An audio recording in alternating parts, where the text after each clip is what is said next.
पहला प्रश्न। भगवान,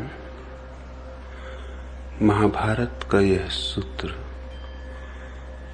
बिल्कुल आपके दर्शन से मिलता हुआ मालूम पड़ता है। मुहूर्तम ज्वलितम श्रेयो न तो धूमायतम चिरम।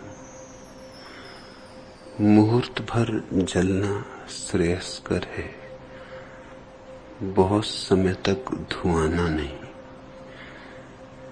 यह कैसे संभव है, यह समझाने की अनुकंपा करें। सच्चिदानंद।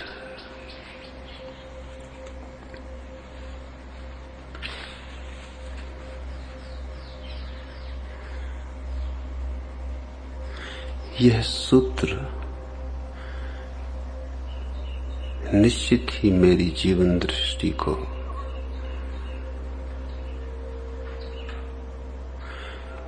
एक अत्यंत संक्षिप्त संकेत में रूपांतरित कर देता है। जीवन है त्वरा का नाम, तीव्रता का नाम, सघनता का नाम।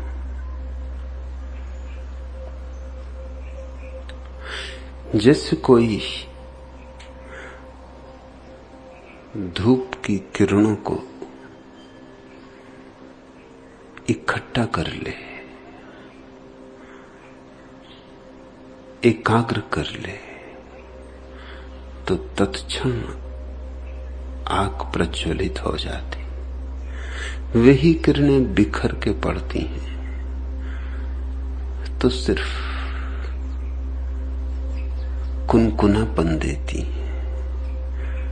वे ही इकट्ठी हो जाती हैं तो प्रज्वलित अग्नि पैदा हो जाती। जीवन भी दो ढंग से जिया जा सकता है, बिखरा बिखरा, खंड खंड, थोड़ा थोड़ा, हिसाब किताब से, गणित के ढंग और रवैये से। और जीवन यूं भी जिया जा सकता है, सघनता से, प्रगाढ़ता से। या तो न्यूनतम ढंग से कोई जिए, और या परिपूर्णतम ढंग से। जैसे 100 डिग्री पर पानी वाष्पीभूत हो जाता है, ऐसी ही जीवन की भी एक सघनता है, जहां अहंकार वाष्पीभूत हो जाता है, जहां मैं और तू का मिलन हो जाता है, जहां बूंद सागर में समा जाती या सागर बूंद में समा जाता है। लेकिन जो कुनकुने कुनकुने जीते, उन्हें कभी इस बात का पता नहीं चलता। वे जान ही नहीं पाते जीवन के नृत्य को, जीवन के उत्सव को। उनकी जीवन की बगिया में कभी वसंत नहीं आता, फूल नहीं खिलते, पक्षी गीत नहीं गाते। वे ऐसे जीते हैं जैसे ना भी जीते तो भी चलता, मरे मरे जीते हैं। और कारण है उनका हिसाबी किताबी व्यवसायी मन। सोच सोच के कदम रखते, फूंक फूंक के चलते। बचाव की ज्यादा फिक्र है, जीने की कम। सुरक्षा की ज्यादा चिंता है, अनुभव की कम। सूफी कहानी, एक सम्राट ने महल बनाया और उसमें एक ही द्वार रखा, न कोई और खिड़की, न कोई और द्वार, क्योंकि कहीं खिड़की से कोई चोर, कोई हत्यारा, किसी द्वार से कोई दुश्मन प्रवेश कर जाए और उस महल में वो अकेला ही रहता है। अपनी पत्नी को भी उस महल में प्रविष्ट नहीं होने देता था। क्या भरोसा, किसका भरोसा? इस जगत में कौन अपना है? ऐसी बड़ी ज्ञान की बातें भी करता था, लेकिन सारी ज्ञान की बातों के पीछे था भय, मृत्यु का भय। जैसे कि सब तरह से सुरक्षित हो जाओगे, न दुश्मन आ सकेगा, मित्र ही ना आ सकेगा, तो शत्रु को आने की तो क्या संभावना रह जाएगी। पत्नी ही ना आ सकेगी, बच्चे ही ना आ सकेंगे।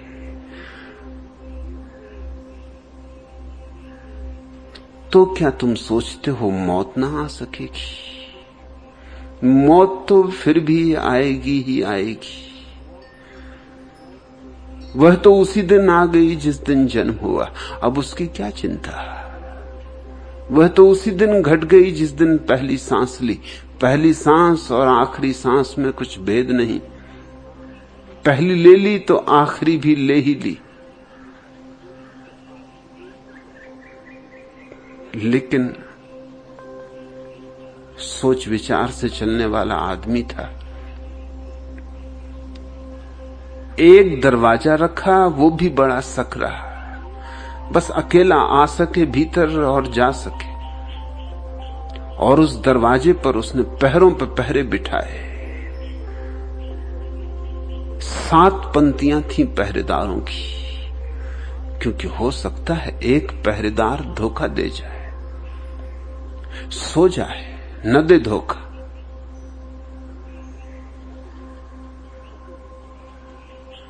इधर उधर चला जाए तो दूसरा पहरेदार था उस पर नजर रखने को, मगर दूसरे का भी क्या भरोसा। दोनों मिल जाएं, 60 गांठ हो जाए, साजिश हो जाए, तो तीसरा पहरेदार था। यूं 7 पंक्तियां थी, पहरे पर पहरा था।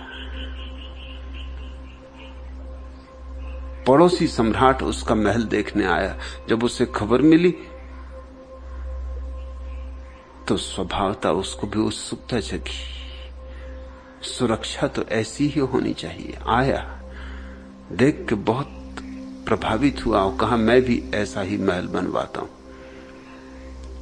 और जब अपने पड़ोसी सम्राट को विदा करने इस महल का मालिक द्वार पर आया, उस रथ में बिठा रहा था और वो पड़ोसी सम्राट प्रशंसा किए जा रहा था उसके महल की।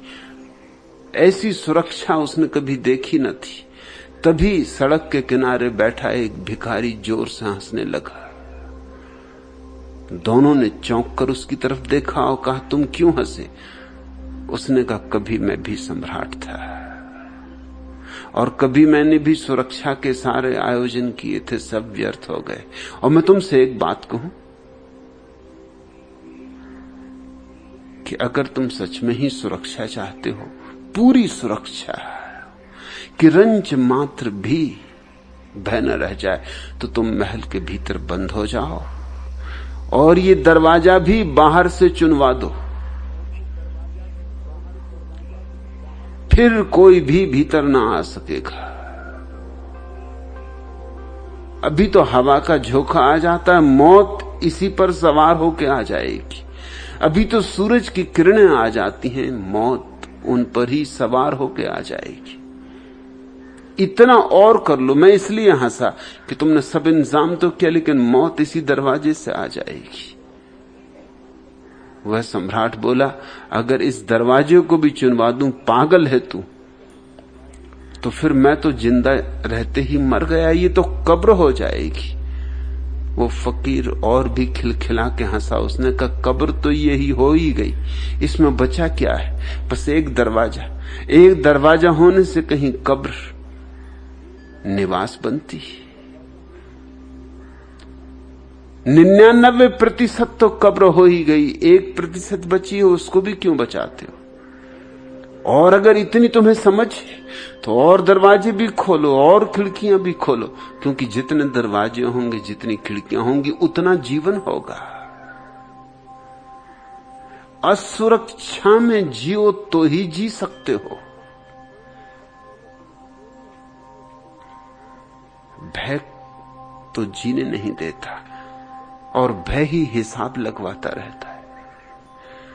तो लोग इस चिंता में ज्यादा होते हैं कि ज्यादा कैसे जिएं। ज्यादा से उनका अर्थ होता है लंबाई, गहराई नहीं। और असली में ज्यादा से अर्थ होना चाहिए गहराई। समय के दो आयाम हैं, एक लंबाई और एक गहराई। लंबाई यूं समझो कि आ से बा से सा, ऐसी पंक्तिबद्ध यात्रा। और गहराई यूं समझो कि आ से और गहरा आ 1, आ 2, आ 3, आ 4। आ में ही डुबकी, बा आता ही नहीं। गहराई आ पर ही समाप्त हो जाती, इसलिए तो हमने उसको अक्षर कहा है। अक्षर मतलब जिसका कभी क्षय ना हो। दुनिया की किसी भाषा में वर्णमाला को अक्षर नहीं कहा जाता, सिर्फ हमने अक्षर कहा है। आ पर ही यात्रा पूरी हो गई, बस आ की ही गहराई में जाना, बा तक जाना ही नहीं। बा तो क्षर है, सा तो क्षर है। जीसस का तुमने सूली का चित्र देखा, वह चित्र इसी बात का प्रतीक है। ईसाई तो उस प्रतीक को समझ ना पाए। सूली पर जीसस लटके हुए तो उनका धड़ तो खंबे पर है और उनके हाथ दूसरे खंबे पर। दो खंभों से ही तो सूली बन जाती।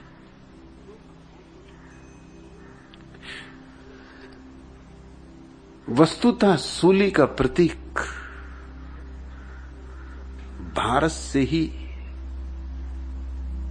जेरूसलम तक पहुंचा, जीसस ही ले गए। सूली का प्रतीक भारत के प्राचीनतम प्रतीक स्वस्तिक का अंग है। स्वस्तिक का बीच का अंग, उसका आधारभूत हिस्सा। बस एक लकीर खड़ी हुई और एक लकीर आड़ी। आड़ी लकीर समय की लंबाई की सूचक है और खड़ी लकीर समय की गहराई की। यह यूं कहो कि आड़ी लकीर है समय और खड़ी लकीर है शाश्वतता, अक्षर।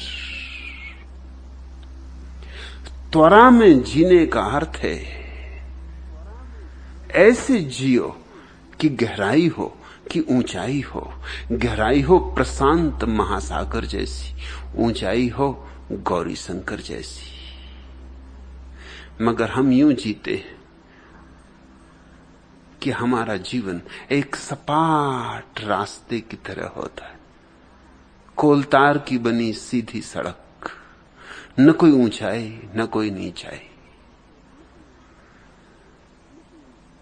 इस सपाट जीवन में कैसे तो आनंद हो, इस सपाट जीवन में कैसे तो उत्सव हो, इस कोलतार की सड़क पर कैसे तो गुलाब खिले, कैसे तो बीज फूटे। यह कोलतार की सड़क तो एक अंत से दूसरे अंत तक फैलती चली जाती, एक जैसी। इसमें कुछ भिन्नता भी नहीं, कोई वैविध्य भी नहीं, इसमें कोई आश्चर्य से भर देने वाला अनुभव भी नहीं। तो मेरा संदेश क्षण में जीने का है और क्षण में इतनी परिपूर्णता से जीने का है जैसे कि दूसरा क्षण कभी होगा ही नहीं। जैसे बस यही क्षण है और सच में यही क्षण है, दूसरे का क्या भरोसा है, आए ना आए। बस यही क्षण है, इसको ही त्वरा से जी लो, समग्रता से जी लो। मत कल के लिए स्थगित करो। मत कहो कि कल जिएंगे, मत कहो कि सांझ जिएंगे। सुबह है तो सुबह जियो, सांझ है तो सांझ जियो। जो हाथ में मिला है उसको पूरा का पूरा पी लो, उसमें डूब जाओ। आएगा दूसरा क्षण तो उसमें भी डूब लेंगे, नहीं आएगा तो हमारा खोता क्या है। हम इस क्षण को पूरा जी लिए, और एक क्षण को भी जिसने पूरा जी लिया उसने शाश्वत का स्वाद पा लिया। उस स्वाद को चाहे धर्म कहो, चाहे प्रभु कहो, चाहे सत्य कहो, जो मर्जी हो, जो नाम प्यारा हो वही दे दो। महाभारत का ये सूत्र सारगर्भित है। मुहूर्तम ज्वलितम श्रेयो। यूं जलो जैसे कि कोई मसाल को दोनों तरफ से एक साथ जला दे। मुहूर्तम ज्वलितम श्रेयो। एक मुहूर्त, मुहूर्त समय का छोटे से छोटा हिस्सा है। सेकंड भी उतना छोटा नहीं, सेकंड को भी बांटा जा सकता है, इसलिए सेकंड सबसे छोटा हिस्सा नहीं। मुहूर्त कहते हैं हम क्षण के उस हिस्से को जो फिर अविभाज्य है, फिर जिसको बांटा ना जा सके। वह परम अणु, परमाणु, जिसके आगे फिर विभाजन असंभव हो जाता है, उस अविभाज्य मुहूर्त को समग्रता से जी लो। अब इसमें दो बातें ख्याल रख लेने की। एक तो जीवन की समग्रता बड़ी चीज है जैसे सागर, और मुहूर्त ऐसा छोटा है जैसे बूंद। बूंद में सागर को उतर आने दो। मुहूर्त को ऐसे जियो जैसे बस यही सब है, न पीछे कुछ, न आगे कुछ, न पीछे लौट कर देखो, क्योंकि उतने देखने में मुहूर्त विदा हो जाएगा। न आगे झांक के देखो, क्योंकि उतने देखने में मुहूर्त विदा हो जाएगा। खींच लो अपने को अतीत से, खींच लो अपने को भविष्य से, बस यही, इसी पल, अभी। और तब तुम्हारे जीवन में पहली दफा 100 डिग्री तापमान पैदा होता है। इतनी सघनता हो जाती कि आ गया मधुमास, कि खिल उठेगा कमल, सारी ऊर्जा आ गई। नहीं तो सब बिखरा बिखरा है, खंड खंड है। कुछ हिस्सा बचपन में रह गया है, कुछ हिस्सा यौवन में रह गया है, कुछ हिस्सा अधेड़ावस्था में अटका रह गया है, कुछ बुढ़ापे तक चला आया है, कुछ अभी तुम यहां हो आगे जा चुका है, कुछ शायद मर भी चुका हो, और कुछ शायद मृत्यु के पार स्वर्गों की या मोक्षों की तलाश कर रहा हो। ऐसे फैले हुए जी रहे हो। इतने फैल जाओगे तो जीवन विरल हो जाता है। तो स्वभावतः न्यूनतम पर ही जीते हो। फिर चुल्लू भर पानी है, उसमें डूबो भी तो कैसे डूबो।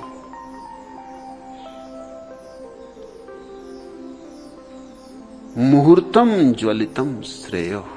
श्रेयस्कर है एक मुहूर्त में भभक के जल उठना। न तो धूमायतम चिरम। ऐसे धुआं धुआं होते रहो न मालूम अनंत काल तक, चिरकाल तक। क्या सार है।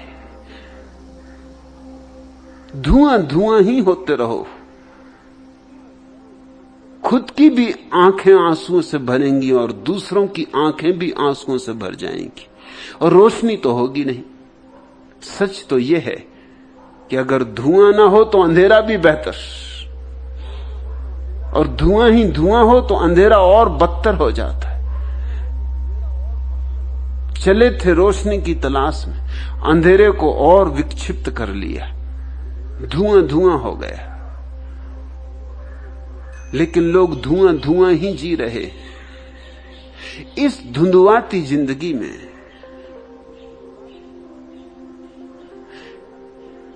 कैसे तुम समझोगे कि अमृत भी छिपा है, आनंद भी छिपा है, मोक्ष भी छिपा है? नहीं भरोसा आता, नहीं भरोसा आ सकता है। जीवन कोई प्रमाण तो देता ही नहीं। कहते होंगे बुद्ध और कहते होंगे महावीर और कहते होंगे कृष्ण और क्राइस्ट और मोहम्मद, तो कहने दो। ये दो चार सिरफिरों के कहने से कुछ होने वाला है? अपनी जिंदगी का अनुभव ही असली प्रमाण, और अपने चारों तरफ जो हजारों लाखों लोगों की भीड़, करोड़ों की भीड़, इसका प्रमाण। ये दो चार सिरफिरे कहते हैं कि परम आनंद है, दुख निरोध है, हजार हजार सूरज उगते, हजार हजार कमल खिल जाते, शाश्वतता मिलती है, अमृत की झड़ी लगती है। पागल है, कल्पना प्रवण है, कवि होंगे, सपने देखते होंगे। और यूं नहीं कि साधारण आदमी ऐसा कहता है, बड़े विचारशील लोग जैसे सिगमंड फ्रायड जैसे मनोवैज्ञानिक भी यही कहते कि इन झक्कियों की बातों में न पड़ना। इनकी बातें बस मन के भुलावे। बुद्ध और महावीर कहते हैं कि जगत मृग मरीचिका, और सिगमंड फ्रायड कहते हैं कि दो चार सिरफिरे होंगे मृग मरीचिका में। ये करोड़ों करोड़ों लोगों का अनुभव, यही वास्तविक अनुभव है, यही हकीकत है। और ये मंसूर जिस हकीकत की बात करता है, कहता है अनल हक, कि मैं हूं वो हकीकत। सिर्फ सपनों में भटक गया है, आत्म सम्मोहित हो गया है। ये करोड़ों लोगों का अनुभव ही सही होना चाहिए। इसलिए भला तुम बुद्ध की मूर्ति पूजते हो और सुबह उठ के कुरान पढ़ते हो या कि चर्च जाते हो, कुछ फर्क नहीं पड़ता। तुम्हें भरोसा नहीं आता, तुम्हारी जिंदगी में प्रमाण नहीं, तुम्हारी जिंदगी में धुआं ही धुआं। और कृष्णमूर्ति कहते हैं धूम्र रहित शिखा, स्मोकलेस फ्लेम। धूम्र रहित शिखा, वो तो तुमने कभी जानी नहीं। धुएं सहित भी शिखा नहीं जानी, बस धुआं ही धुआं उठता रहता। गीली लकड़ी जलाओ तो धुआं उठता है, जितनी गीली उतना धुआं उठता है। ख्याल रखना, धुआं अग्नि का हिस्सा नहीं। आमतौर से लोग यही सोचते हैं कि धुआं उठता है अग्नि से नहीं उठता। अगर लकड़ी बिल्कुल सूखी हो, उसमें जरा भी पानी ना हो, जरा भी आर्द्रता ना हो, तो धुआं नहीं उठता। धुआं उठता है लकड़ी में पानी के कारण, गीली लकड़ी। बुद्ध ने ठीक कहा है कि जब तक तुम्हारा मन वासना से गीला है तब तक धुआं उठेगा। जिस दिन तुम वासना से मुक्त हुए, इच्छा से मुक्त हुए, कल्पना से मुक्त हुए, ये आपाधापी गई मन की, सूख गए, सूखे काष्ठवत हो गए, उस दिन शिखा ही उठेगी, प्रज्वलित शिखा, धूम्र रहित। और वही प्रज्वलित शिखा जीवन का परम धन है, परम अनुभव है। तुमने एक बात ख्याल की, पानी सदा नीचे की तरफ बहता है और अग्नि सदा ऊपर की तरफ उठती है। वह उनका स्वभाव, एस धम्मो सनातनो, ये उनका धर्म। पानी नीचे की तरफ बहता, अपने आप तुमने कभी पानी को ऊपर चढ़ते देखा? चढ़ाना हो तो बड़ी मेहनत करनी पड़ती, श्रम करना पड़ता, बिना श्रम के नहीं चढ़ता। चाहे नल चलाओ, चाहे कुएं से पानी भरो, और पहाड़ी पे पानी चढ़ाना हो तो और मुश्किल हो जाती। पानी नीचे की तरफ बिना श्रम के बहता है। पहाड़ों से उतर आती है गंगा, किसी को कोई मेहनत नहीं करनी पड़ती। चढ़ाओ तो गंगा को पहाड़ पर, बड़ी मुश्किल हो जाएगी।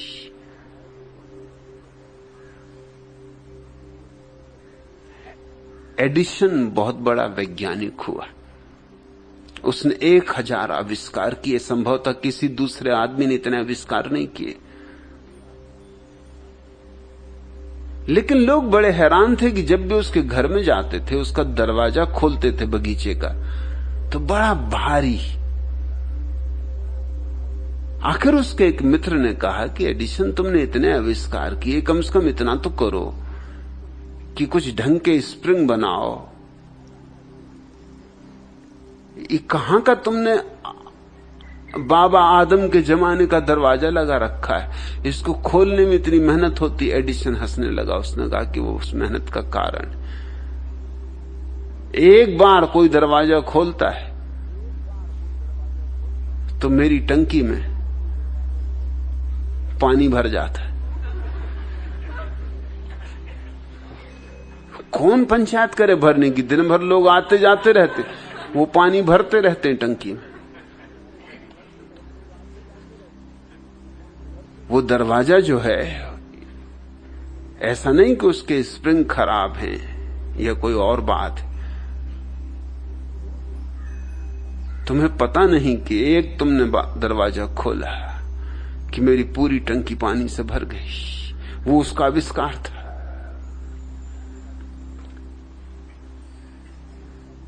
पानी ऊपर चढ़ाना हो तो श्रम तो हो जाएगा, और आग को नीचे ले जाना बहुत मुश्किल है। जलती हुई मसाल को तुम उल्टा भी कर दो तो भी आग ऊपर की तरफ ही भागेगी। आग की लपट को नीचे की तरफ ले जाना बहुत मुश्किल है। उसके लिए फिर श्रम करना पड़ेगा, आयोजन करना पड़ेगा। इन दोनों की प्रक्रिया अलग, स्वभाव अलग, प्रकृति अलग, और लकड़ी में दोनों छिपे। लकड़ी में जल भी है और आग भी है। शायद आग के कारण ही वृक्ष ऊपर उठ पाता है, और जल के कारण ही उसकी जड़ें जमीन में गहरे पहुंच पाती। तो वृक्ष में दोनों का तालमेल है। आग उसे ऊपर की तरफ उठाती। वे जो फूल खिलते हैं आग के कारण खिलते। इसलिए तो जब कभी जंगल में पलाश के फूल खिल जाते तो यूं लगता जैसे पूरे जंगल में आग लग गई। पलाश के फूलों की जब पंक्तिबद्ध खिलावट होती, जब पूरा जंगल पलाश के फूलों से भर जाता है, फूल ही फूल, और पलाश क्या फूलता है, कोई दूसरा वैसा फूलना जानता नहीं। सब पत्ते झड़ जाते हैं, फूल ही रह जाते। तो सारा जंगल यूं लगता है कि आग पकड़ गया, लपटें उठ रही। फूल आग का हिस्सा है, इसलिए बिना सूरज के फूल नहीं खिल सकेगा। तुम फूल वाले पौधे को भी अगर ऐसी जगह लगा दो जहां सूरज ना आता हो तो पत्ते तो लग जाएंगे, लेकिन फूल ना खिल पाएंगे। या भूल चूक से कुछ थोड़ी किरणें पहुंच भी जाती हो तो यूं मुरझाए मुरझाए फूल खिलेंगे। इसलिए तो कमरे के भीतर तुम गुलाब नहीं उगा सकते हो, सूरज चाहिए। फूल में सूरज ही छिपा है, और जड़ें पानी की तलाश कर रही, गहरी जा रही। वैज्ञानिक बहुत चकित हुए ये बात जानकर कि जड़ों को कुछ संवेदनशीलता है कि पानी कहां है। जिस तरफ पानी है जड़ें उसी तरफ जाती।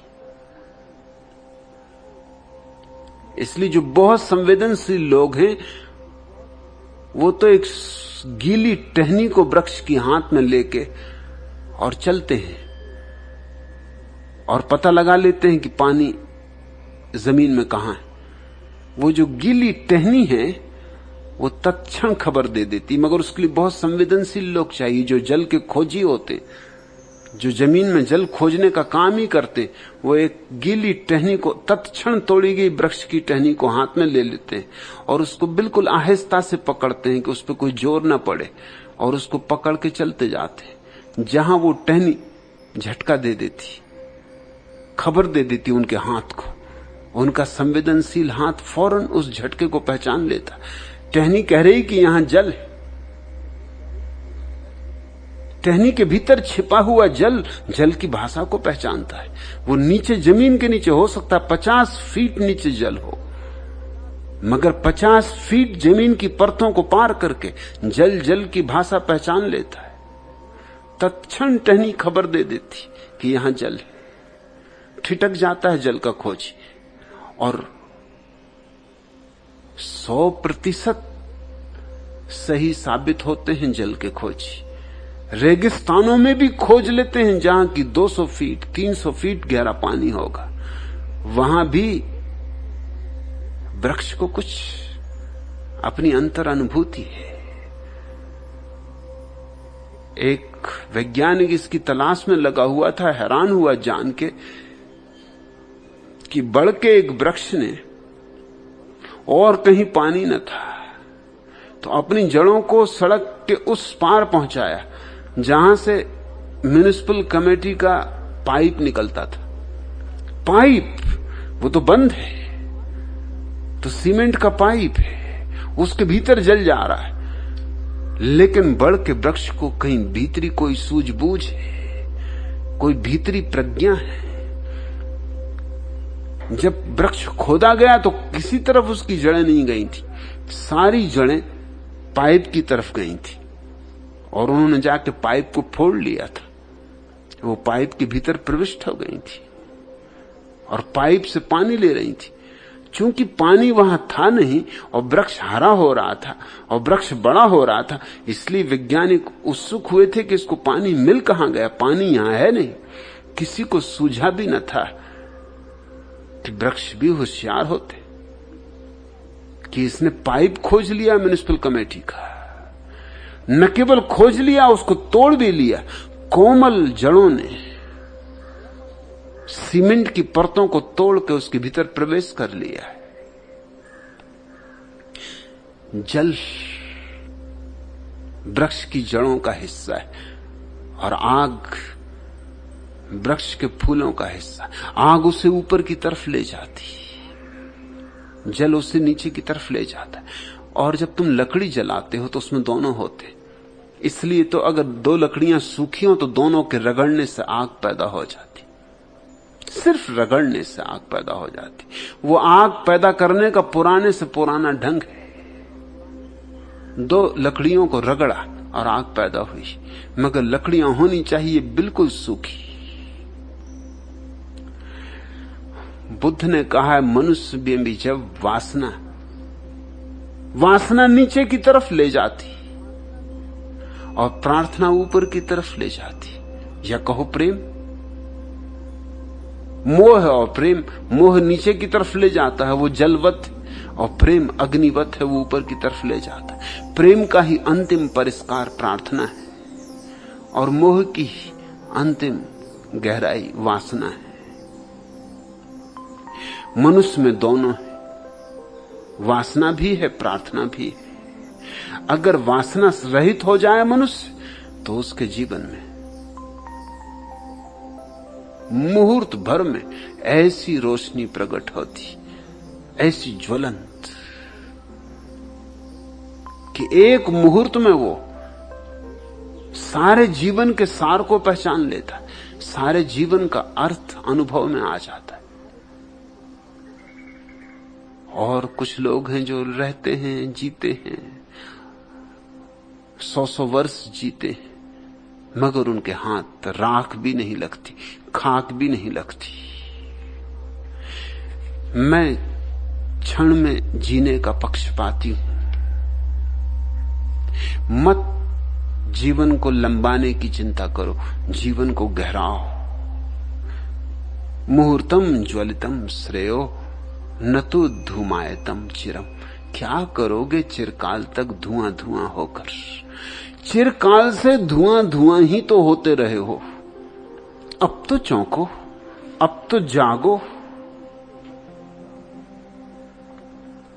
और तुम्हारे भीतर अग्नि छिपी है, वह सूत्र छिपा है जो तुम्हें उठा दे आकाश की आखिरी ऊंचाइयों तक। तुम्हारे भीतर परमात्मा का गीत छिपा है। योग प्रीतम की यह कविता, ऐसा कोई गीत नहीं है जिसमें तेरा राग नहीं हो। ऐसा कोई गीत नहीं है जिसमें तेरा राग नहीं हो। ऐसी कोई प्रीत न जिसमें तेरा मदिर सुहाग नहीं हो। इस जीवन की अंधियारी में पूर्ण चंद्र से तुम खिलाए, इस जीवन के सूनेपन में तुमने ये मधुमास जगाए। ऐसा रस बरसाया तुमने, जीवन नई बहार हो गया। ऐसा रस बरसाया तुमने, जीवन नई बहार हो गया। ऐसा कोई फूल न जिसमें तेरा मधुर पराग नहीं हो। ऐसा कोई गीत नहीं है जिसमें तेरा राग नहीं हो। इस जीवन के हर नर्तन में तेरी ही प्यारी रुंझुन है। इस जीवन के हर नर्तन में तेरी ही प्यारी रुंझुन है। इस जीवन में जो कीर्तन है बस उसमें तेरी ही धुन है। तुम हो इस जीवन के मधुबन, तुम हो इस जीवन के मधुबन, तुम ही हो प्राणों के गुंजन। तुम हो इस जीवन के मधुबन, तुम ही हो प्राणों के गुंजन। बिना तुम्हारे खेला जाए ऐसा कोई फाग नहीं। बिना तुम्हारे खेला जाए ऐसा कोई फाग नहीं है। ऐसा कोई गीत नहीं है जिसमें तेरा राग नहीं हो। ऐसी कोई प्रीत न जिसमें तेरा मदिर सुहाग नहीं हो। मेरे भावाकुल अंतस में शोभित है श्रृंगार तुम्हारा। मेरा यह सन्यास तुम्हारा, मेरा यह संसार तुम्हारा। मेरे मन के वृंदावन में निस्दिन रास रचाते हो तुम। ऐसी कोई लगन नहीं है जिसमें तेरी आग नहीं हो। तुम हो इस जीवन के मधुबन, तुम ही हो प्राणों के गुंजन। बिना तुम्हारे खेला जाए ऐसा कोई फाग नहीं है। मेरे मन के वृंदावन में निस्दिन रास रचाते हो तुम। ऐसी कोई लगन नहीं है जिसमें तेरी आग नहीं हो। ऐसा कोई गीत नहीं है जिसमें तेरा राग नहीं हो। वह तो छिपा पड़ा है तुम्हारे भीतर, चित्त चकमक लागे नहीं। बस जरा चित्त को चकमक लगानी, जरा सूखा करना है, जरा वासना की आर्द्रता कम करनी, और फिर तुम एक क्षण में प्रज्वलित हो उठोगे। ठीक कहता है महाभारत का यह सूत्र, ज्वलित हो उठोगे, प्रज्वलित हो उठोगे। और वही श्रेयस्कर है, नहीं कि बहुत दिन जिए। लोग कैसे कैसे जी रहे, सड़ रहे हैं और जी रहे हैं, जैसे जीना अपने आप में ही कोई मूल्य है। गल रहे हैं, मर रहे हैं और जी रहे हैं, जैसे जीवन का कोई अपने आप में अर्थ है। तुम इतने दिन तो जी लिए, क्या यह बात भी समझ में नहीं आई कि बस सांस लिए जाने में ही कुछ अर्थ नहीं, कि रोज भोजन खा लिया, कि रोज भोजन पचा लिया, इसमें ही कुछ अर्थ नहीं है। 50 वर्ष किया ये काम, के 100 वर्ष किया ये काम, के 150 वर्ष किया ये काम, क्या प्रयोजन है? वैज्ञानिक चिंतित हैं कि आदमी को और कैसे लंबाएं। वैज्ञानिकों के हिसाब से आदमी कम से कम 300 वर्ष तो जी ही सकता है। भगवान न करे कि वो कहीं सफल हो जाए इस कार्य में, ऐसे ही आदमी परेशान है, 70-80 साल में ही इतना ऊधम मचाता है, इतने उपद्रव करता है। 300 साल जिएगा तो बहुत कठिन हो जाएगा। और वैज्ञानिकों के तो और भी लंबे इरादे हैं, वो तो कहते हैं 300 साल तो कम से कम जी ही सकता, कम से कम 700 साल ज्यादा से ज्यादा जी सकता है। कोई उन्हें अड़चन नहीं मालूम पड़ती। लेकिन करोगे क्या? सड़ते रहोगे? 700 साल जी के करोगे क्या? न मालूम कितनी पीढ़ियां इस बीच पैदा हो जाएंगी। तुम्हारे बच्चों के बच्चों के बच्चों के बच्चे तुम्हें पहचानेंगे भी नहीं, कोई परिचय भी न रह जाएगा। और इतने दिन जीने के बाद क्या यही खेल फिर भी सार्थक मालूम होंगे? यही राजनीति, यही खिलौने, यही धन, यही पद प्रतिष्ठा, इसमें कुछ रस मालूम होगा? 70 साल में तो आदमी किसी तरह भरमाए रखता है अपने को, भरमाए भरमाए ही दिन बीत जाते हैं, रात आ जाती। झूले से लेकर कब्र तक ज्यादा देर नहीं लगती, मगर 700 साल तो बहुत कठिन हो जाएगा। वैज्ञानिक 700 साल की बात कर रहे हैं, और जिन देशों में उम्र 80 साल के औसत को पार कर गई है, वहां बूढ़े आत्ममरण की मांग कर रहे हैं। आत्मघात का जन्म सिद्ध अधिकार होना चाहिए, और मैं भी समझता हूं उनकी बात में अर्थ है। और आज नहीं कल दुनिया के विधानों में इसको जोड़ना ही पड़ेगा, क्योंकि आज रूस में ऐसे सैकड़ों बूढ़े हैं जिनकी उम्र 150 वर्ष के करीब पहुंच गई, जो अब मरना चाहते, मगर कैसे मरे? मरना गैरकानूनी है। और उससे भी बुरी हालत अमेरिका में। अमेरिका में ऐसे हजारों लोग हैं जो अस्पतालों में पड़े, बिस्तरों पे पड़े, न उठ सकते हैं न बैठ सकते हैं, मगर मर भी नहीं सकते, न जी सकते हैं न मर सकते। कैसी दुविधा! अदालतों में मुकदमे चल रहे हैं, मरना चाहते हैं लेकिन अदालत आज्ञा नहीं देती, क्योंकि कानून नहीं है कोई। आत्महत्या की आज्ञा कैसे दी जाए? दवाइयों से उनको इंजेक्शन दिए जा रहे हैं, नलियों से भोजन दिया जा रहा है, नलियों से मलमूत्र निकाला जा रहा है। किसी का हृदय ठीक से नहीं चल रहा है तो मशीन चला रही है, बैटरी से चल रहा है। किसी की सांस नहीं चल रही है तो मशीन चला रही है। अब सवाल यह है कि इस मशीन को बंद करना कि नहीं करना, और बंद किया जाए तो वो कानूनी है या गैर कानूनी।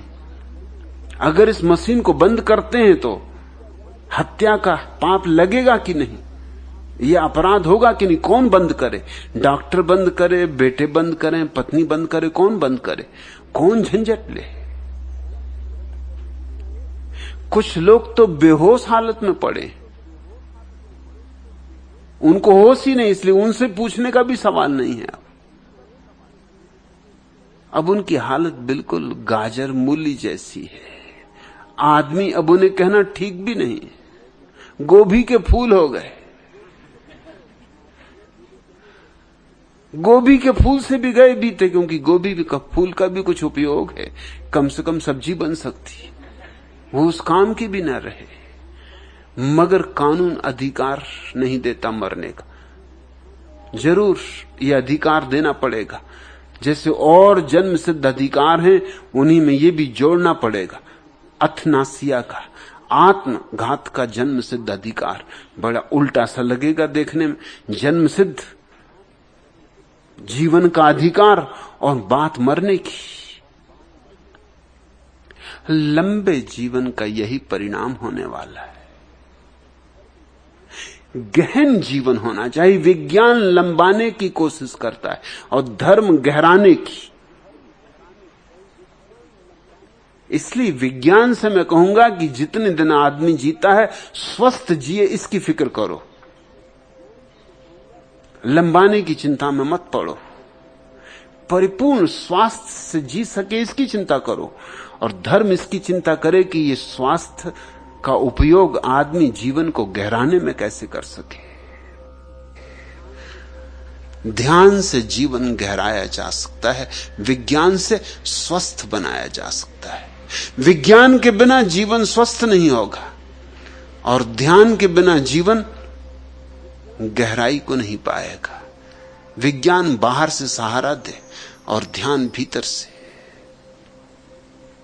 तो आदमी के जीवन में बड़ी क्रांति घट सकती। एक एक मुहूर्त एक एक शाश्वतता बन सकता है।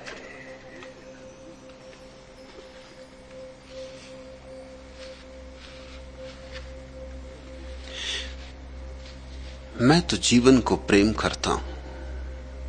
मेरे लिए तो जीवन परमात्मा का ही दूसरा नाम है। जीवन उसके सारे रंग रूपों में।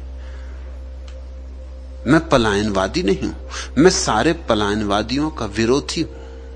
और इसलिए तो पुरानी धर्म की जो जड़ आधारशिलाएं हैं उनको उखाड़ने में लगा हूं, क्योंकि उन सब में पलायन छिपा हुआ है। भागो, छोड़ो। मैं कहता हूं जियो, जागो, भागो मत, छोड़ो मत। जो मिला है अवसर उसका उपयोग करो।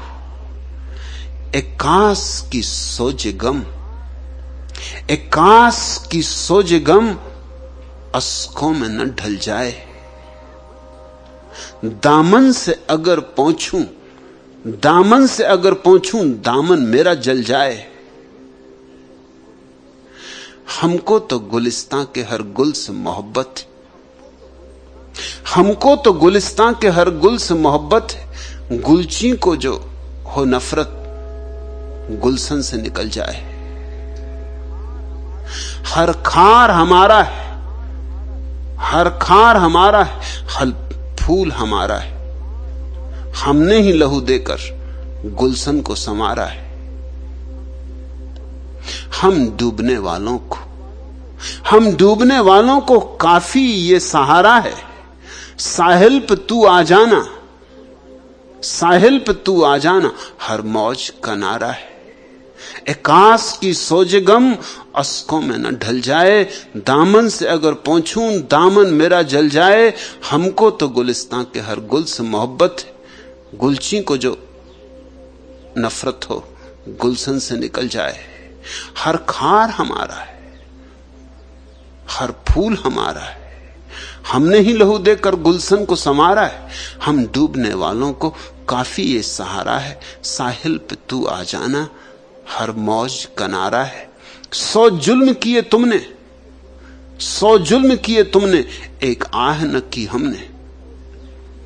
जो वो दर्द तुम्हारा था, वो दर्द तुम्हारा था, ये दर्द हमारा है। हम तसना लबी, हम तसना लबी अपनी, हम तसना लबी अपनी दुनिया से छुपा लेंगे। साकी से रुसवाई अब हमको गवारा है। अब उनका हंसी आंचल, अब उनका हंसी आंचल किस्मत में नहीं शायद। अब उनका हंसी आंचल किस्मत में नहीं शायद। आंसू भी हमारे, दामन भी हमारा है। खामोश फजाओं में बजने लगी शहनाई, खामोश फजाओं में बजने लगी शहनाई। ये तूने सजा दी है या दिल में उतारा है। आंखों में जब अश्कों के तूफान मचलते थे, हमने वो जमाना भी हंस हंस के गुजारा है। उनके लबे नाजुक को क्या राज बताएंगे, कुछ तू ही बता ए दिल, क्या हाल हमारा है। आंसू भी हमारे, दामन भी हमारा है। यहां कांटे भी हमारे, फूल भी हमारे। यहां जिंदगी के दुख भी हमारे हैं, सुख भी हमारे। क्योंकि सुखों से ही आदमी नहीं सीखता, दुखों से और भी ज्यादा सीखता है। फूल तो भरमा भी ले, कांटे जगा देते। हर खार हमारा है, हर फूल हमारा है, हमने ही लहू देकर गुलशन को संवारा है और ये हमारी ही बगिया है, हम ही इसके मालिक हैं।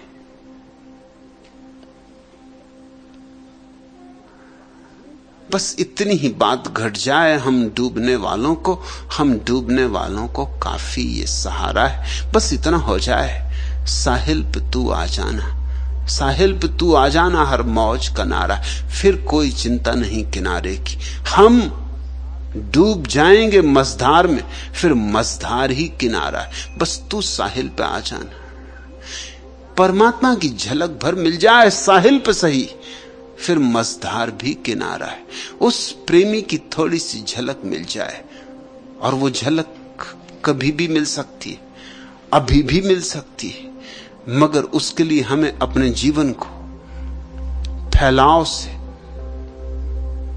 खींचना होगा, एक बिंदु पर स्थिर कर लेना होगा। हमें अखंड हो जाना होगा, खंड खंड नहीं।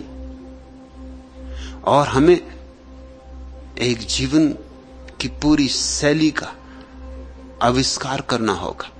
यूं समझो कि एक सीधी पंक्ति में जीना, लकीर में जीना, लकीर के फकीर होकर जीना, लीक पर जीना, भीड़ के साथ जीना संसार है। और गहराई में जीना, आ से बा और बा से सा की तरफ नहीं, आ से और गहरे आ की तरफ, और गहरे आ की तरफ, अक्षर तक पहुंच जाने की डुबकी सन्यास है। मुहूर्त को ही जीवन बना लेना सन्यास है। और कल जिएंगे, परसों जिएंगे, यह आकांक्षा संसार है। दूसरा प्रश्न, भगवान, आजकल देश में धर्म के नाम पर जो सांप्रदायिक झगड़े हो रहे हैं, इनके विषय में आपका क्या कहना है? एन.आर. बंसल। इस छोटे से प्रश्न में बहुत सी बातें छिपी हैं। एक एक बात को अलग अलग लेना होगा। पूछा तुमने आजकल, अक्सर लोगों को यह भ्रांति है कि धर्म के नाम पर जो उपद्रव हो रहे हैं ये आजकल हो रहे हैं, ये सदा से हो रहे हैं। ये भ्रांति कब छूटेगी? ये अनंत काल से हो रहे हैं, ये कोई आज का कसूर नहीं।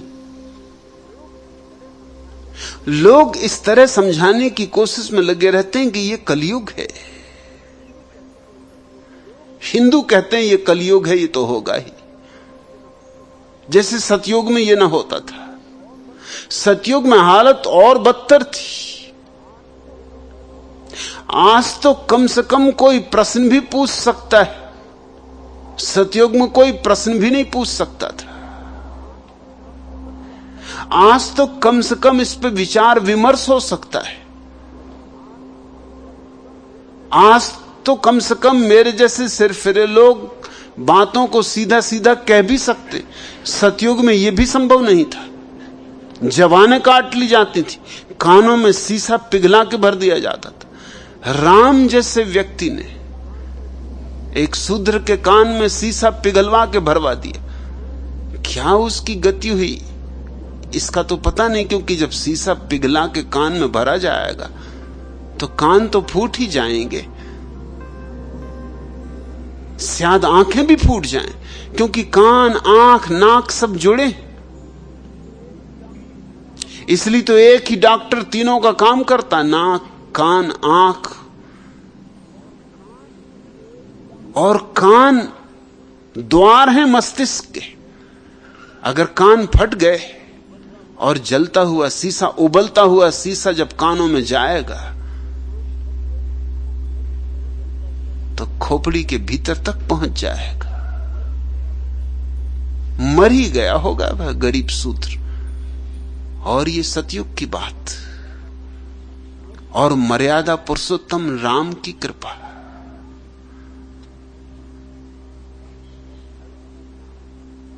धर्म के नाम पर मूर्खताएं सदा से होती रही।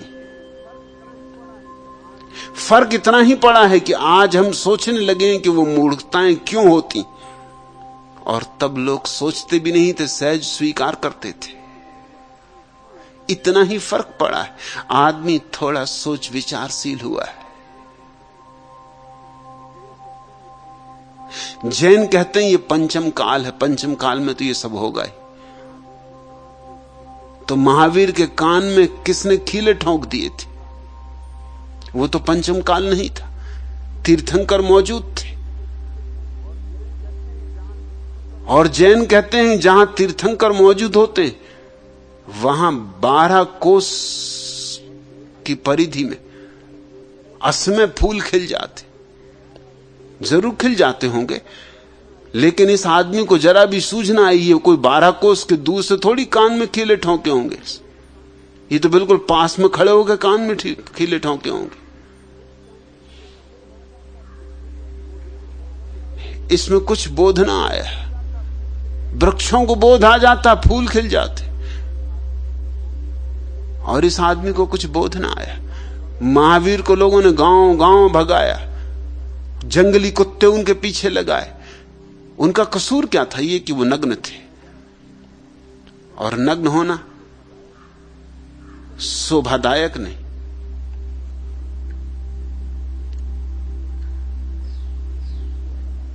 कुछ भेद नहीं पड़ा है, वही सब पागलपन।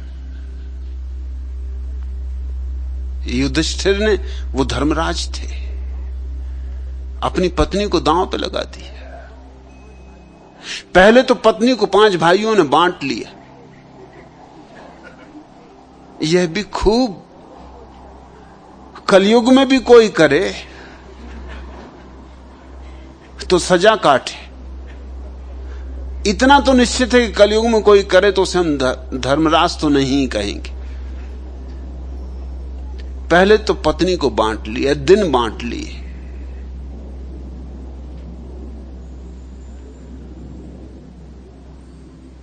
स्त्री संपदा बांटी जा सकती, जैसे जमीन बांटते। कहते ना, जर जोरू जमीन, झगड़े के घर 3। उनको साथ ही जोड़ दिया है, जर और जमीन के साथ जोरू को भी। और जब जर और जमीन के साथ जोड़ा तो फिर बांटने में हर्ज क्या? इस देश में तो हम कहते रहे स्त्री संपत्ति, तो संपत्ति तो बांटी जा सकती। 5 भाइयों ने बराबर बराबर बांट लिया। घंटे बांट लिए होंगे 7 दिन के, 1 आध दिन की शायद छुट्टी रखी हो।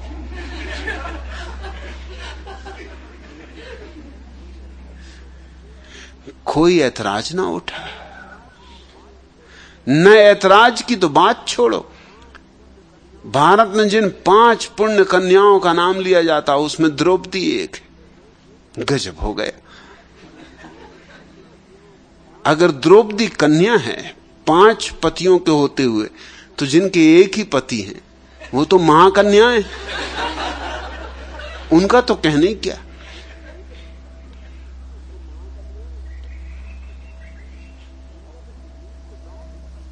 और फिर इस स्त्री को दांव पे लगा दिया। एक सीमा होती अमानवीयता की, लेकिन धर्म के नाम पर सब तरह की अमानवीयताएं सदा से चलती रही। आखिर किन लोगों ने जीसस को सूली दी थी? आजकल तो नहीं हुआ ये। किन लोगों ने सुकरात को जहर पिलाया था? आजकल तो नहीं हुआ ये। किन लोगों ने अल-हिल्लाज मंसूर को मारा? किन ने सरमत की गर्दन काटी थी? आजकल तो नहीं हुआ ये। ये तो सब पुरानी कहानियां हैं, ये तो सब अतीत की ही गौरव गाथाएं। तो बंसल ऐसा मत पूछो कि आजकल, क्योंकि उसमें भ्रांति है। शायद तुमने सोचा भी नहीं होगा प्रश्न पूछते समय कि आजकल का इतना अर्थ होगा, लेकिन रोज कोई ना कोई मुझसे भी यही पूछता रहता, आजकल ऐसा क्यों हो रहा है? उसमें यह भ्रांति पड़ी ही हुई है कि पहले ऐसा नहीं होता था। पहले तो स्वर्ण युग था, सब ठीक ठीक होता था, अब सब गड़बड़ हो गया है, कुछ भी ठीक ठाक नहीं था।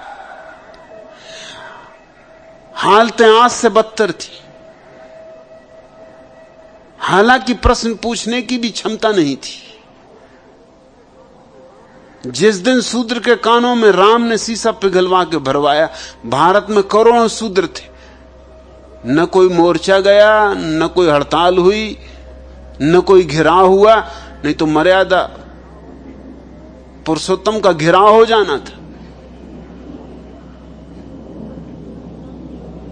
कम से कम शूद्र इतना तो कर ही कर सकते थे कि मलमूत्र का सफाई करना बंद कर देते अयोध्या में, वो भी ना हुआ। शूद्रों ने भी स्वीकार किया कि ठीक ही तो बात है, राम कुछ गलत थोड़ी करेंगे। इसने सुना क्यों? सिर्फ सुना था, और वो भी गुजर रहा था ये शूद्र, और कोई ब्राह्मण पाठ कर रहा था और इसने सुन लिया था। कान में इसके चूंकि पड़ गए वेद के शब्द, और ये निषेध था। मनु 5000 साल पहले निषिद्ध कर गए कि कोई शूद्र वेद को नहीं पढ़ सकता, कोई स्त्री वेद को नहीं पढ़ सकती। क्या गजब का सतयुग था, कैसे स्वर्ण युग थे। अगर वेद धर्म है तो स्त्री और शूद्रों को धर्म का अधिकार नहीं, अगर वेद में सत्य है तो स्त्री और शूद्रों को सत्य का अधिकार नहीं। और राम जैसा व्यक्ति भी सजाते, और फिर भी राम की पूजा चल रही है, और फिर भी रामलीला हो रही है, और अभी भी तुम रावण का पुतला जलाते हो। अरे अब तो कम से कम थोड़ी बदलाहट करो, कुछ नया भी रहेगा, कुछ मजा भी आएगा। रावण का ऐसा कुछ बहुत कसूर नहीं, यूं सीता को चुरा के भी ले गया था, तो जितना सद्व्यवहार रावण ने सीता के साथ किया, उतना सद्व्यवहार राम ने और लक्ष्मण ने रावण की बहन शूर्पणखा के साथ नहीं किया। आखिर शूर्पणखा का कसूर क्या था? ये तो कोई कसूर नहीं कि लक्ष्मण पर उसको प्रेम हो आया, ये कोई कसूर है?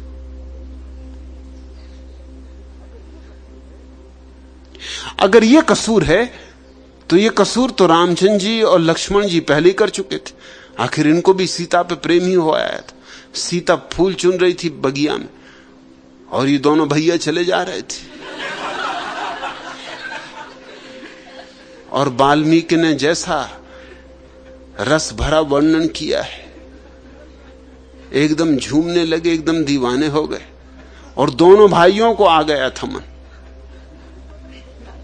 इसलिए तो जब स्वयंवर में देरदार होने लगी तो लक्ष्मण बीच बीच में जोश से भर जाए, वो बड़े भाई की वजह से उनको बैठ जाना पड़े, रामचंद्र जी का बैठ, आज्ञाकारी होने की वजह से, और बड़े भाई के रहते कैसे, नहीं तो वो कई दफा खड़े हो जाएं कि मैं अभी धनुष तोड़ देता हूं।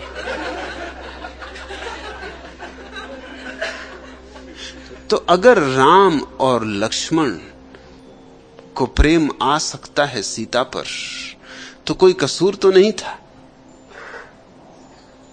कि शूर्पणखा को लक्ष्मण पर प्रेम हो आया। ये तो सम्मान ही था, ये तो लक्ष्मण का सम्मान ही था। प्यारा युवक था, सुंदर युवक था। और ये भ्रांति छोड़ देना जो कि रामलीलाओं ने सारे मुल्क में फैला रखी कि शूर्पणखा कोई बस सकल स्त्री थी। अति सुंदर स्त्री थी, राजकुमारी थी,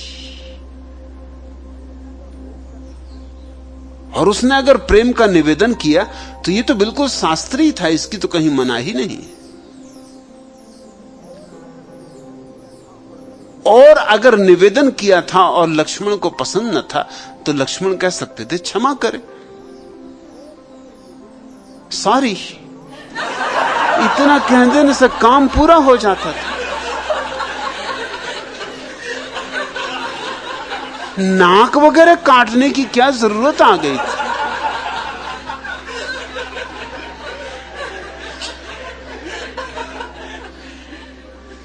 लेकिन उन्होंने आओ देखा न ताओ,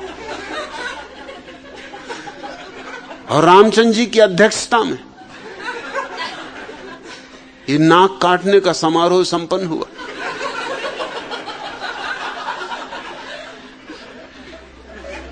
रावण ने ऐसा कोई अभद्र व्यवहार सीता से नहीं किया।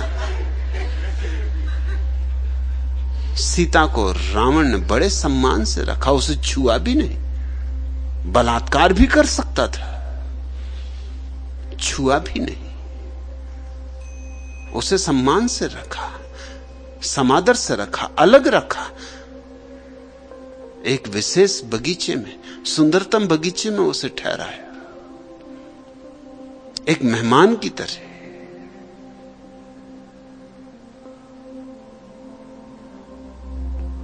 लेकिन बेचारे रावण की तुम हर साल बना के प्रतिमा जलाते हो, और राम अभी भी मर्यादा पुरुषोत्तम है।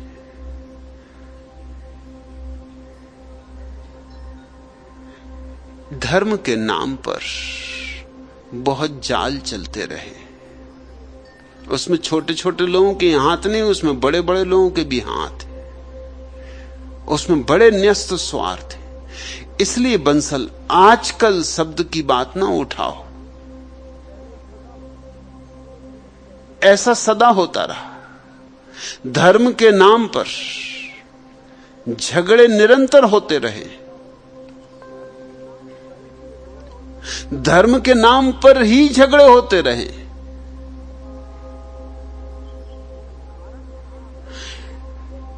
कारण साफ है कि हमारी धर्म के संबंध में एक भ्रांति है। जैसे दिया जलता है तो रोशनी होती, और दिया बुझ जाता है तो रोशनी समाप्त हो जाती। ऐसे जब कोई बुद्ध, कोई महावीर, कोई लाओस, कोई जीसस जैसा व्यक्ति प्रज्वलित हो उठता है तो रोशनी होती, और जब वो व्यक्ति विदा हो जाता है तो रोशनी विदा हो जाती। लेकिन दिया बुझ जाता है और हम अंधेरे की पूजा में लगे रहते। दिए के बुझते ही तो अंधेरा रह जाता है। माना कि वहां दिया था कभी, और कभी रोशनी होती थी, मगर अब तो सिर्फ अंधेरा है। जब दिया जलता है तब धर्म होता है, और जब अंधेरे की पूजा शुरू होती तो संप्रदाय होता है। और संप्रदाय लड़ेंगे नहीं तो क्या करेंगे? अंधे लड़ेंगे नहीं तो क्या करेंगे? अंधे एक दूसरे से टकराएंगे, बिल्कुल स्वाभाविक है।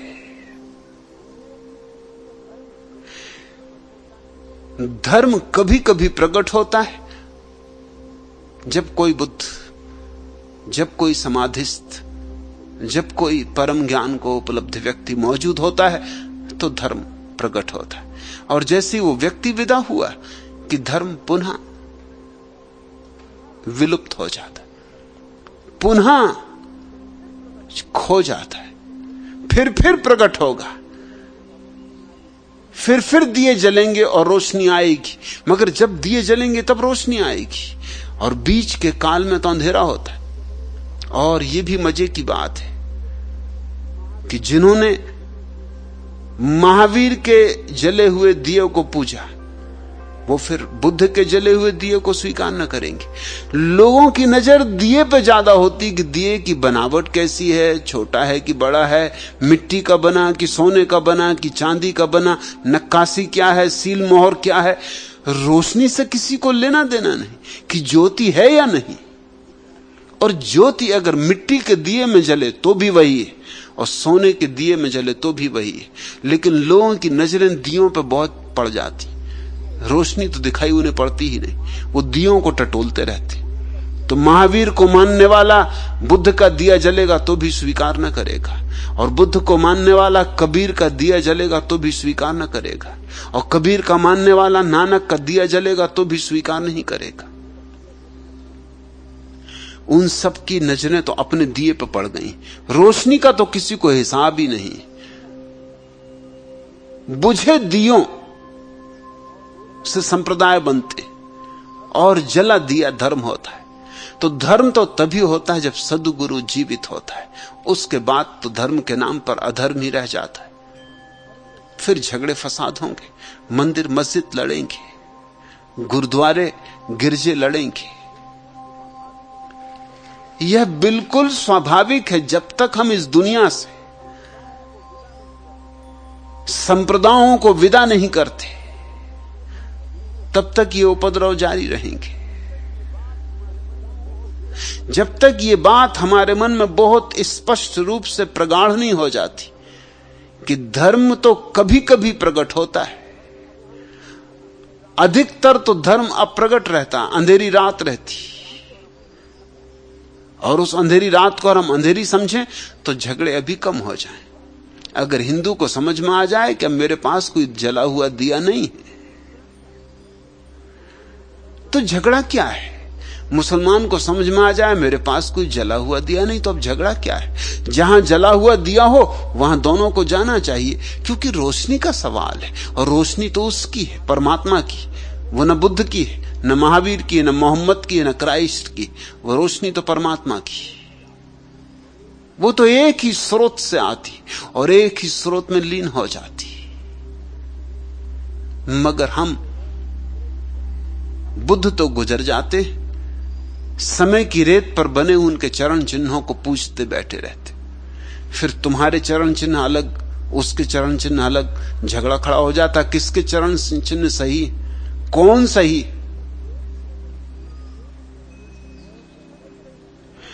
चरण चिन्ह किसी के भी सही नहीं, सब रेत के चरण चिन्ह हैं। और जो निकल चुका है, जिसके चरण चिन्ह बने थे, वो अब मौजूद नहीं।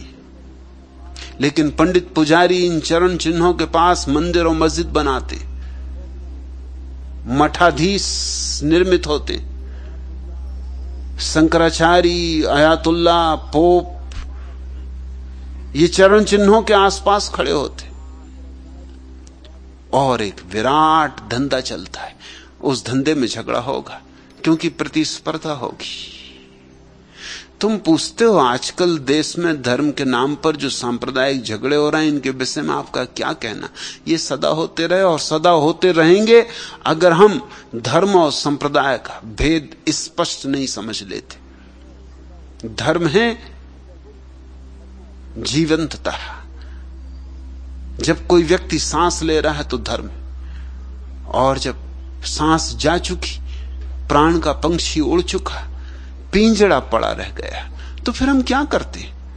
माना कि बहुत प्यारे थे पिता, और माना कि बहुत प्यारी थी मां, लेकिन करोगे क्या। जल्दी से अर्थी सजाते, जाके मरघट पर विदा दे आते। लाश को घर में रखने से क्या होगा, लाश को ढोने से क्या होगा। और धर्म के नाम पर लाशें रखे हुए लोग बैठे, लाशें सड़ गई, उनसे दुर्गंध उठ रही, तो कोई उस पर कपूर मल रहा है, कोई लोभान का धुआं उड़ा रहा है कि किसी तरह लाश की बदबू छिपी रहे, लाश की बदबू प्रकट न हो जाए। इत्र छिड़का जा रहा है, फूलों में लाश दबाई जा रही है, हजार उपाय किए जा रहे हैं। और मजा ये कि साथ में ये भी झगड़ा चल रहा है कि किसकी लाश ज्यादा जिंदा है, किसकी लाश ज्यादा प्यारी, किसकी लाश असली है, किसकी नकली है। जब बुद्ध बोलते हैं तो उनके शब्दों में शून्य का आवास होता है, निर्वाण का रस होता है। जब बुद्ध जा चुके, किताब में लिखे हुए अक्षर तो केवल स्याही है, मगर झगड़े इसी स्याही पर होते रहते। जब बुद्ध बोलते हैं तो वहां कहां स्याही, वहां कहां स्याही का मतलब समझते हो, कालापन। अब तो कई तरह की स्याही होने लगी, मगर पुरानी आदत है तो हम नीले स्याही को भी स्याही कहते, लाल स्याही को भी स्याही कहते, स्याही का मतलब स्याह। पुराने जमाने में सिर्फ एक ही रंग की स्याही होती थी, काले रंग की, इसलिए स्याह का रंग स्याही का रंग था। बुद्ध के वचन तो शुभ्र होते, कागज पे आते आते स्याह हो जाते। अगर बुद्ध को कागज पे ही पढ़ना हो तो कोरे कागज पे पढ़ना, तो शायद पा जाओ तो पा जाओ, मगर स्याही में मत पढ़ना, स्याही में नहीं मिल सकते। और स्याह कागजों पर झगड़े हो रहे हैं। लेकिन राजनीतिक को भी लाभ है, धर्मगुरुओं को भी लाभ है, पंडित पुरोहितों को, सबको लाभ है इन झगड़ों से। झगड़े न हो तो राजनीति नहीं बचती, झगड़े न हो तो नेता नहीं बचता, झगड़े न हो तो पंडित की क्या जरूरत, पुरोहित की क्या जरूरत। झगड़ों में बड़ा न्यस्त स्वार्थ छिपा हुआ है। झगड़ों में कई लोग जी रहे हैं, बिना झगड़ों के मर जाएंगे। इसलिए किसी न किसी तरह झगड़ों को जलाए रखना पड़ता है। और सबसे बड़े मजे की बात है कि यही लोग झगड़े शांत करवाते। जो लोग झगड़े करवाते हैं वही झगड़े शांत करवाते हैं। झगड़ा इतना भी नहीं हो जाना चाहिए कि बात ही मिट जाए, झगड़ा समाप्त भी नहीं हो जाना चाहिए, नहीं तो खुद ही मिट जाए। इसलिए बड़े संभल के चलना पड़ता है इन राजनीतिज्ञों को, धर्मगुरुओं को। थोड़ा थोड़ा झगड़ा भी चलता रहे, आग सुलगती भी रहे, भभक भी न जाए, धुआं धुआं होता रहे। ऐसा भी ना हो कि धुआं भी मिट जाए, कि लोगों को साफ दिखाई पड़ने लगे, आंखें स्वच्छ हो जाएं, तो भी खतरा है। धर्म के नाम पर उपद्रव ऐसे ही होते रहेंगे। कुछ रोते रहेंगे, कुछ सिर तक चादर ताने चैन की नींद सोते रहेंगे।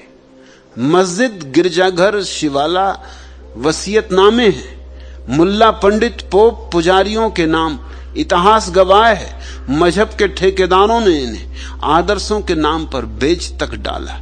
एक जानवर के खातिर इंसान जानवर बन जाता है, ठंडा खून उफन जाता है।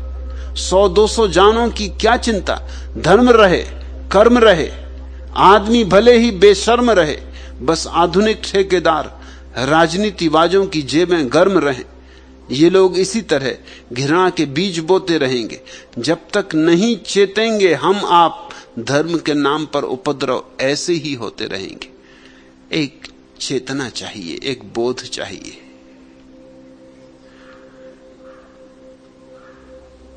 हिंदू नहीं चाहिए दुनिया में, मुसलमान नहीं चाहिए, जैन नहीं चाहिए, ईसाई नहीं चाहिए, पारसी नहीं चाहिए, आदमी चाहिए।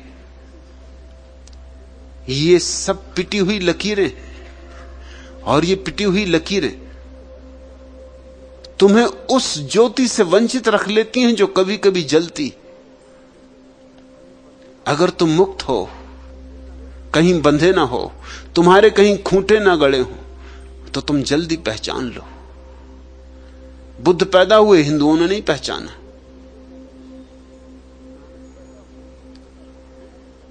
नानक पैदा हुए, बुद्धों ने नहीं पहचाना। मोहम्मद पैदा हुए, यहूदियों ने नहीं पहचाना। जीसस पैदा हुए, ये लोग पैदा होते रहे। लेकिन जो लोग पुराने खूंटों से बंधे थे, किनने सूली दी जीसस को? उन लोगों ने सूली दी जो मूसा को पूछते थे। मूसा कभी जले दिए थे, मगर अब तो ज्योति कब की जा चुकी थी, कोई 1000 साल हो चुके थे। जो ज्योति जीसस में जली थी वो वही थी जो मूसा में जली थी। लेकिन मूसा के मानने वालों ने ही जीसस को सूली पे चढ़ा दिया, क्योंकि उनको खतरा लगा, उनके संप्रदाय को खतरा पैदा हो गया। धर्म को कोई खतरा कभी पैदा नहीं होता, या तो धर्म होता है या नहीं होता, खतरा उसको कभी पैदा नहीं होता। जब तक होता है तब तक खतरा हो नहीं सकता, जब है ही नहीं तो खतरा क्या, खाक होगा। धार बदल दूर हट गई नदियां, बस निर्जन घाट रह गए। धार बदल दूर हट गई नदियां, बस निर्जन घाट रह गए। पांवों के चक्रों को बांध सके कब आंगन दहरी गवाक्ष। आकुल अंतर के उपचार नहीं, गेरुए वसन या रुद्राक्ष। फिर मंदिर छोड़ गया सन्यासी, फिर खुले कपाट रह गए। आकुल अंतर के उपचार नहीं, गेरुए वसन या रुद्राक्ष। फिर मंदिर छोड़ गया सन्यासी, फिर खुले कपाट रह गए। वक्ष से लगाया फिर छोड़ दिया, झुककर फिर तन गई कमान। किस किस से मन की अब व्यथा कहे, भटकता दिशाओं में बान। सौदा ले लौट गई घर गोरी, अब सूने हाट रह गए। धार बदल दूर हट गई नदियां, बस निर्जन घाट रह गए। गोरी तो कब की जा चुकी, खरीद फरोख्त हो चुकी। निर्जन हाट रह गए, बस सूने हाट रह गए।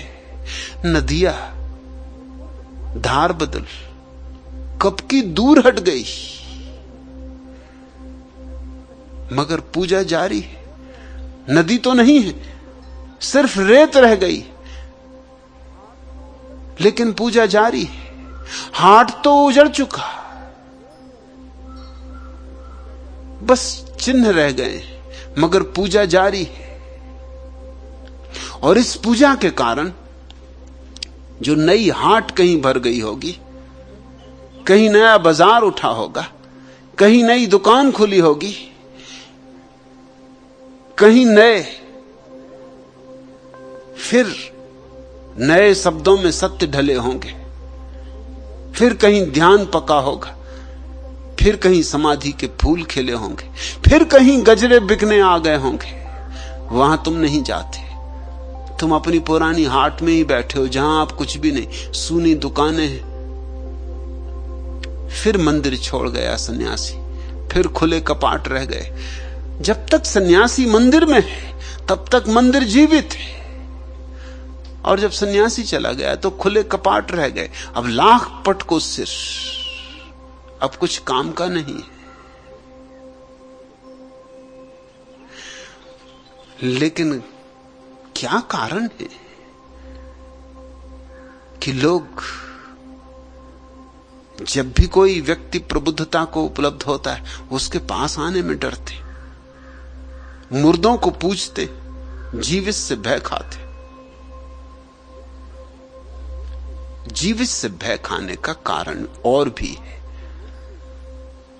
न्यस्त स्वार्थ तो रोकते ही है, लेकिन भीतर का भय भी रोकता है। किसी भी प्रबुद्ध व्यक्ति के साथ खड़े होना खतरे से खाली नहीं, जोखिम का काम है, जुआरी का काम है। मैं नशे में आके बह गया, मैं नशे में आके बह गया, मेरी बात का न मलाल कर। मैं नशे में आके बह गया, मेरी बात का न मलाल कर। तू भी जिंदगी पे है तानजन, तू भी जिंदगी से सवाल कर। मैं नशे में आके बह गया, मेरी बात का न मलाल कर। मैं भी जिंदगी पे हूं तानाजन, तू भी जिंदगी से सवाल कर। मैं नशे में आके बह गया, मेरा साथ दे ना सकोगे तुम, मेरा साथ दे ना सकोगे तुम, मुझे मेरे हाल पे छोड़ दो। मेरा साथ दे ना सकोगे तुम, मुझे मेरे हाल पे छोड़ दो। मेरी हर कदम में है लग जिसे, कहां तक चलोगे संभाल कर। मैं नशे में आके बह गया। कोई जामे आबे हयात का, मुझे शाकिया नहीं चाहिए। मुझे कोई जाम आबे हयात का साकिया नहीं चाहिए। मुझे जिंदगी में खिज्र न दे, मुझे इश्क में बेमिसाल कर। मैं नशे में आके बह गया। कोई जाम आबे हयात का मुझे साकिया नहीं चाहिए। मुझे जिंदगी में खिज्र न दे, मुझे इश्क में बेमिसाल कर। मैं नशे में आके बह गया। ये हुदूद दैरो हरम नहीं, ये हुदूदो दैरो हरम नहीं, यह मैं कदा यहां गम नहीं। यहां रक्स करती है जिंदगी, कभी देख जाम उछाल कर। ये हुदूदो दैरो हरम नहीं, यह मैं कदा यहां गम नहीं। यहां रक्स करती है जिंदगी, कभी देख जाम उछाल कर। मैं नशे में आके बह गया। मैं किरण किरण की तलाश में शबे तार चीर के जाऊंगा। मैं किरण किरण की तलाश में शबे तार तीर चीर के जाऊंगा। एगेरू से सुबह को मिलाऊंगा, किसी आफताब को ढालकर। मैं नशे में आके बह गया, मेरी बात का न मलाल कर। मैं भी जिंदगी पे हूं तानाजन, तू भी जिंदगी से सवाल कर। मैं नशे में आके बह गया। किसी प्रबुद्ध पुरुष के साथ खड़े होना खतरे से खाली नहीं, क्योंकि वह तो नशे में, वह तो बहका हुआ है। वो तो रामरस पिए खुमारी में डूबा है।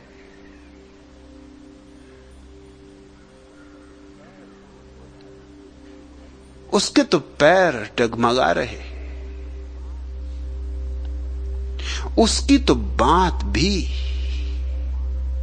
नशीली है, मादक है। उसकी तो बात भी क्रांति है, आग है, आग्नेय है। मेरा साथ दे न सकोगे तुम, मुझे मेरे हाल पे छोड़ दो। मेरी हर कदम में है लग जिसे, कहां तक चलोगे संभाल कर। मैं नशे में आके बह गया। उसके साथ चलना हो तो थोड़ी छाती चाहिए। हिसाबी किताबी मन बुद्धों के साथ नहीं चल पाता। हां, मूर्तियों के साथ ठीक है, मूर्तियों की पूजा कर लेता है, अर्चना के फूल चढ़ा आता है, धूप दीप जला लेता है, आरती उतार लेता है। मूर्ति में क्या खतरा है? फिर महावीर की मूर्ति हो कि बुद्ध की, कोई भेद नहीं पड़ता। किसी की भी मूर्ति हो, सिर पटकाता है, क्या बिगाड़ लेगी मूर्ति? औपचारिकता है। लेकिन जिंदा महावीर के पास जाना खतरे से खाली नहीं। एक छोटी सी कहानी मैंने महावीर के संबंध में सुनी। एक युवक महावीर को सुन के घर आया, स्नान करने बैठा है, उसकी पत्नी उसके शरीर पर मालिश कर रही है। नहाता जाता है, बात हो रही दोनों में। उसकी पत्नी कहने लगी, सुना कि तुम भी आज महावीर को सुनने गए थे। आश्चर्य हुआ, क्योंकि कभी तुम गए नहीं, कभी तुमने रस लिया नहीं, पहली ही दफा गए। मैं तो जिस परिवार से आती हूं वो सब महावीर के भक्त हैं, और मेरे भाई तो इतने डूब गए हैं महावीर की बातों में कि आज नहीं तो कल संन्यास्त हो जाएंगे, दीक्षा ले लेंगे, कभी न कभी दीक्षा ले लेंगे। उस युवक ने अपनी पत्नी से पूछा, ऐसा वो कब से सोच रहे हैं? दोनों का विवाह हुए भी कोई 5, 6, 7 साल हो गए। तो कहा कि वो तो मेरे विवाह के पहले से सोच रहे हैं। क्यों? तो उस युवक ने खिलखिला के हंस दिया। उसने कहा कि कुछ नहीं, 5-7 साल से जो आदमी सोच रहा है सन्यास लेने की, वो क्या खाक सन्यास लेगा? तेरा भाई भी नामर्द। बात बिगड़ गई, झगड़ा हो गया, पत्नी भी जोश में आ गई। उसने कहा कि तुमने ये किस तरह का, आपने शब्द वापस ले लो। मेरे भाई सन्यास लेके रहेंगे, अरे आज नहीं तो कल, कल नहीं तो परसों, देर अबेर की बात और है। मगर उनका निश्चय बिल्कुल दृढ़ है। लेकिन पति ने कहा, मैं फिर कहता हूं कि तेरा भाई नामर्द, मैंने तो एक ही बार सुना है, आज पहली बार। लेकिन इतने समय इतनी बात समझ गया कि जो आदमी सोच रहा है कि लेंगे सन्यास, वो नामर्द है। पत्नी ने कहा कि तो तुम बड़े मर्द हो, तो तुम ही कुछ करके दिखाओ। जोश में कह गई, उसे पता ना था कि बात यूं बिगड़ जाएगी। नग्न ही बैठा युवक स्नान कर रहा था, उठ के खड़ा हो गया। पत्नी ने कहा, कहां जाते हो? उसने कहा, बात खत्म हो गई।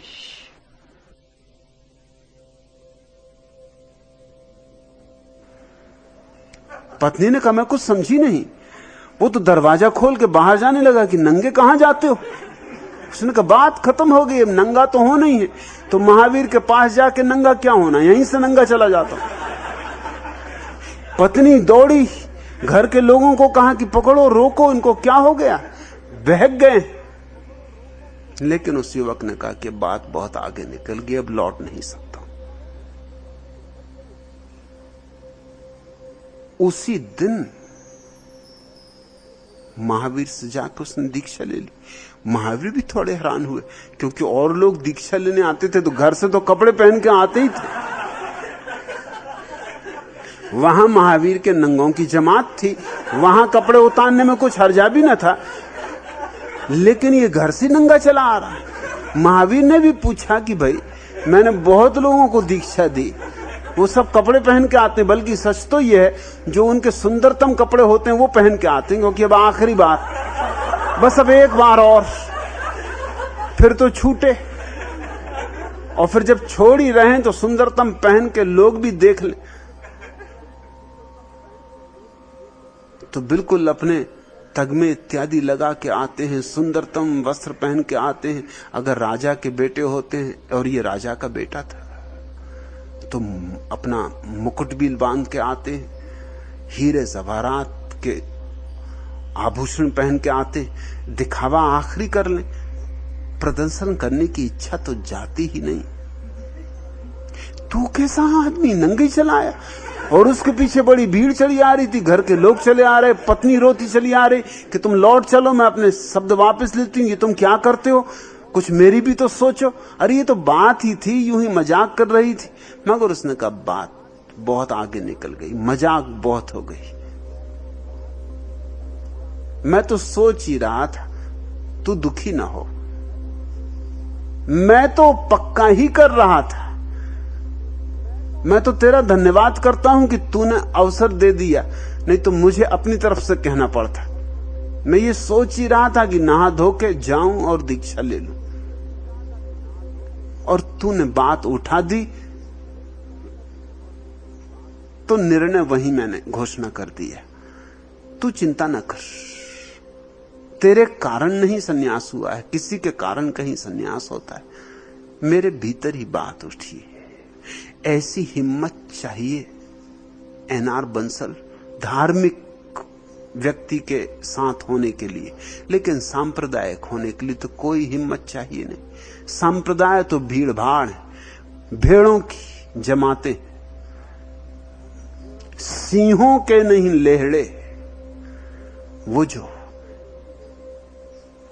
जागने के साहस रखता है वो तो भीड़ भाड़, वो जो समूह है करोड़ों का पृथ्वी पर बसा हुआ, उससे हट के चलना पड़ता है।